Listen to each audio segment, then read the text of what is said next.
Today I'm flying to America with Virgin Atlantic. I'll deal with a lot of turbulence, dreadful Wi-Fi and a missing amenity kit as I try to figure out if premium economy is really worth it. Good morning from London Heathrow Terminal 3, where today I am going to be flying with Virgin Atlantic in their premium economy cabin across the Atlantic to Orlando International Airport, affectionately known as MCO.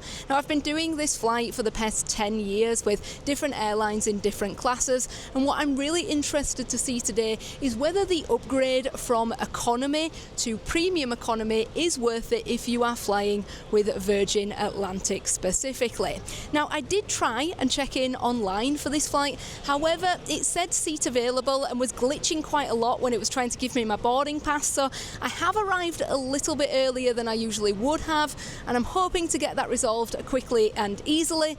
With that all being said, we better head inside. Now, Virgin Atlantic has its own large check-in space at London Heathrow, and the dedicated premium economy check-in is somewhat hidden on the right-hand side. Now, when I arrived, there was nobody at check-in, so I was seen straight away, unlike economy, where I have waited 10 to 20 minutes in the past. So all checked in and through security. Check-in was super quick. Security was just as quick, 5 minutes if not less. Now, unfortunately, because I wasn't able to check in and select my seat online, all of the window seats in premium economy have gone. Now, thankfully, there was still an aisle seat available because you can end up with a middle seat in premium economy just due to the format and layout of the plane.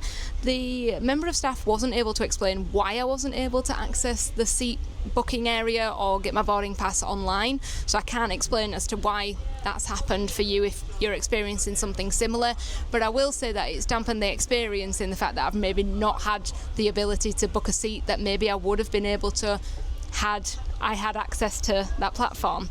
Another negative of premium economy is the fact that there is no lounge access included with the flight, which I do think is a real shame, because for context, I have just been to Pret and picked up this ham and cheese, I don't even know if it's ham and cheese, but this little pastry here, and this Diet Coke, and it's cost me £7.05. Now, when you are flying internationally, you are obviously arriving at the airport a lot earlier than maybe you would for a European or domestic flight, and subsequently it isn't unlikely to think you're going to pick up a little bite to eat in the airport prior to getting on the plane, and so the cost of that, £7 is nothing in one sense, but when you're already paying so much for the premium product with Virgin, yeah, it is a bit of a shame that the lounge isn't included. That being said, I'm going to enjoy this and wait for the flight announcement, which is due in about an hour. Our gate was shown 70 minutes prior to our scheduled takeoff time and was gate 17, which is quite a long walk, although much better than the bus transfers that I have had with Virgin Atlantic at London Heathrow in the past. Now, a premium economy was the second group to be invited to board the aircraft, which is actually sold as a perk of booking, but personally, well, I prefer to wait and board a little bit later, just to minimise the amount of time I'm sat on the aircraft. Now, boarding later did mean that I missed the first round of drinks, which is a choice of Prosecco or orange juice, but I still had plenty of time to check out my seat, which was on the aisle in the middle where the bulkhead is. Now, this meant that I had no seats in front of me and even more legroom, but it also meant that my bag had to be stored for takeoff and landing, my tray table and screen was more awkward to access and smaller than it would be if I sat elsewhere in premium economy. Now, at my seat, I found a pillow, a blanket, some headphones, and my menu. There was no amenity kit, although I did get one on the return flight, so I'm not sure if it was just something that was forgotten. Speaking of the menu, well, this is the same menu I had the last time I flew premium economy with Virgin Atlantic 18 months ago, so it seems that the options here aren't something that are changed regularly. We took off from the northern runway 40 minutes later than scheduled at 14:18, but still managed to land 6 minutes ahead of schedule at 17:54 with a total flight time of 8 hours and 36 minutes. Now, shortly after takeoff, we were served drinks and a snack, and I aimed to get onto the Wi-Fi, which is not included in the premium economy fare, and instead cost £20.99 for the entire flight. Now, Wi-Fi can be used on different devices, but it is limited to one device at a time. The real issue is availability, as I spent over half the flight unable to connect. Around an hour after takeoff, lunch was served, and I opted for the truffle mac and cheese, which was served with a platter of cheeses and a side salad. Eating with real cutlery is a perk of premium economy that I really value, and the food itself is really good.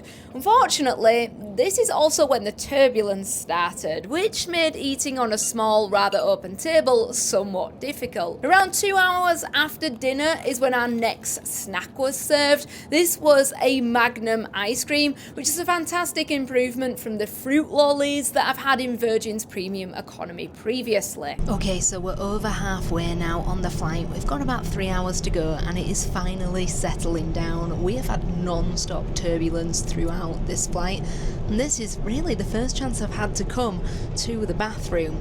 Now, in the premium economy cabin, you share all of your amenities with the economy cabin.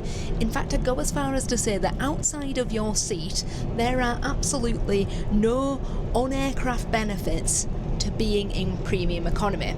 If you're in the upper class cabin, you have access to your own toilets and the sky bar, but here in premium economy, you don't have any of that. If you want any snacks, if you want any drinks, you have to press your call bell, staff will come to you. So there's no real space to move around, and toilet wise, obviously you are sharing that with the cabin, which means that it can look a little bit like this.